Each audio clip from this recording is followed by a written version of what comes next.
Train crews sleep in the locomotive instead of a hotel because, in most cases, it is actually the cheaper, safer, and more legal option. To an outsider, it looks insane. The railroad is burning fuel to go nowhere, and the crew is sleeping in their workplace while a comfortable bed sits a few miles down the road. But that idling engine has almost nothing to do with comfort and everything to do with three forces colliding at once: cold metal, missing wiring, and a federal stopwatch nobody can override. Once you understand them, the strangest habit in freight railroading starts to make perfect sense. Start with the force that surprises people most, because it isn't mechanical at all, it's written into law. In the United States, freight crews don't simply work until they're tired. They work against a hard ceiling set by federal hours of service rules, and once the clock runs out, they are done. Not almost done. Not, let me finish this stretch. Done. The train stops wherever it happens to be, even if that's a remote siding in the middle of nowhere with the nearest town an hour away. This is the detail that flips the whole story.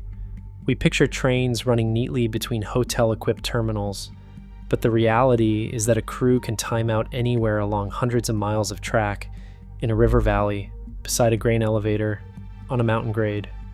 There is no front desk. There is no parking lot full of crew vans waiting to whisk them away. So the railroad faces a puzzle with very few legal pieces. The crew must rest. That rest has to be real and documented down to the minute. And the loaded scheduled train has to be ready to roll the instant a rested legal crew is available again.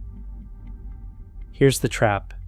If you send a timed-out crew somewhere comfortable, you first have to physically get them there, and then get a fresh crew to the train. That shuffle can take longer than the rest itself, and if the timing slips, you do not just lose a nap, you lose the train's place in the network, which, as we will see, is where the truly frightening costs live. So the locomotive cab becomes the default bedroom, not because anyone thinks it's pleasant, but because it's the least disruptive way to satisfy a law that does not bend. But if the crew is just resting, why keep the engine running all night? Why not simply shut it off and save the fuel? The answer lives in the metal. Open the long hood of a modern freight locomotive, and you'll find a machine with almost nothing in common with your car. This is a medium-speed diesel-electric prime mover, engineered to drag thousands of tons across entire states without stopping. It was never designed to be flicked on and off like a light switch, and the reason comes down to one thing: temperature. When this engine runs, hot oil circulates constantly, coating the pistons, the cylinder liners, and the delicate bearings inside the turbocharger, whose shaft can spin tens of thousands of times a minute. That warm, flowing oil is the only thing standing between smooth operation and metal grinding against metal. Now shut it down on a cold night. The oil cools, it thickens, and it stops behaving like a liquid and starts behaving like something closer to cold honey. Picture pouring honey straight from the fridge. It crawls, it clings, and it refuses to reach the corners. Now imagine your engine needs that oil to instantly fill microscopic gaps between moving parts the moment you hit start. It can't. For a few critical seconds, those parts run nearly dry, and that's exactly when the damage happens. One cold start isn't catastrophic, but railroads don't deal in one. They deal in thousands of locomotives, cycling through this hundreds of times. Every cold start chips away at the engine, scored cylinder walls, worn liners, stressed turbocharger bearings, and multiplied across a fleet over years. You've quietly traded a fuel bill you can predict for a repair bill you can't. The cost of idle fuel is small, steady, and easy to calculate. The cost of an early engine rebuild or a destroyed turbocharger is enormous, and it lands all at once. Faced with a small known cost versus a large unknown one, the machine itself votes for idling. And it isn't only the engine. There's a second system quietly demanding the power stays on, and it's the one that actually lets the train stop. A freight train's brakes run on compressed AIR, charged by a compressor driven off the engine. Shut the engine down and that air pressure slowly bleeds away. The locomotive can look completely ready to roll while quietly becoming unable to move safely, and recharging the whole system from cold isn't instant. It takes time, and more of it in winter. During those minutes, the train is effectively frozen in place, unable to respond to a dispatcher who may need it moving right now. So between the cold oil problem and the air brake problem, shutting down isn't a simple money saver, it's a gamble against physics. Which raises an obvious question. If keeping a crew warm overnight matters so much, why didn't anyone just build that capability in from the start? Here's where the story gets genuinely surprising. Freight locomotives were never given a real way to keep a crew comfortable while parked, and that wasn't an oversight. It was a deliberate decision, made over and over, every time one of these machines was designed. To see why, compare them to their cousins on the passenger side of the railroad. Passenger locomotives carry a dedicated system whose entire job is to power the train while it's standing still, heating, cooling, lighting, and electronics for whole rows of cars. It's a serious chunk of generating capacity, enough to run a small building. Those machines were built around the idea of supporting people for hours without going anywhere. Freight locomotives are the opposite philosophy made physical. The batteries on a freight unit exist to crank that giant engine to life and run essential control circuits for minutes, not hours. There's no provision for sustained hotel power. The auxiliary generator supplies just enough for cab lights, radios, and a trickle of heat or cooling, never enough to run a heater or air conditioner through an entire night. Try it, and you'd wake to a locomotive too dead to even start itself. So why build them this starved?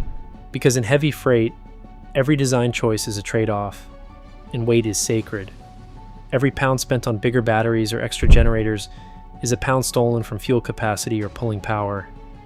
Every extra wire is one more thing to corrode, fault, and strand a train in a snowstorm 100 miles from the nearest shop.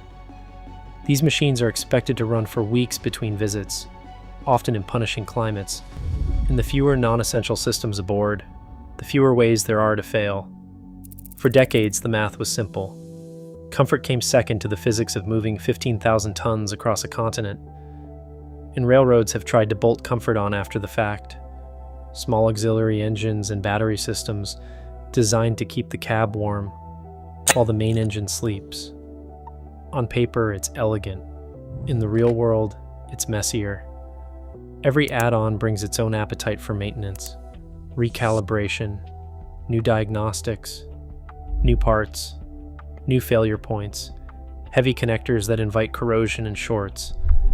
The verdict that keeps emerging is uncomfortable but consistent. Extra comfort power is never truly free. It always costs something somewhere else, so the idling cab kept winning by default. Which brings us to the moment where all three forces collide, into the place where the real money actually lives. Strip away the romance and the engineering, and every railroad operations center is solving one cold equation: cost A versus cost B. Cost A is simple: keep the locomotive idling through the night with the crew resting in the cab. Cost B is everything it takes to do it the nice way. Drive the crew to a hotel, pay for the rooms, pay for the van, pay the labor of shuttling crews back and forth, and then accept the risk that the train loses its scheduled path through the network. Run the numbers. An idling freight locomotive sips only a few gallons of diesel an hour. Over a full overnight rest window, that's real money, but it's modest and predictable. You can write that figure down before the sun sets. Now build the hotel column, rooms for the crew, a van to carry them, and the paid time to move people to where the train isn't, and fresh people to where it is. Already you're well past the idling number, and you haven't even touched the dangerous part yet, because the real penalty isn't lodging, it's the network. On a busy main line, trains move through scheduled windows called slots. Miss your slot, and you might wait hours for the next one, And a train sitting and waiting doesn't fail quietly. It backs up the trains behind it, which back up the trains behind them. A single missed slot can cascade into thousands of dollars of downstream delay, rescheduling, and lost fluidity across the whole system. Put it all together, and the idling locomotive isn't the expensive choice, it's the bargain. For decades, the comparison wasn't even close. Keeping the engine running with the crew aboard protected the machine, protected the brakes, satisfied the law, and held the train's place in line, all for a fraction of the cost of the alternative. From the outside, it looks like waste. From inside the operations center, the numbers practically shout the answer. But that math was calculated in a world that no longer fully exists. For most of the last century, idling a locomotive was treated as a rounding error.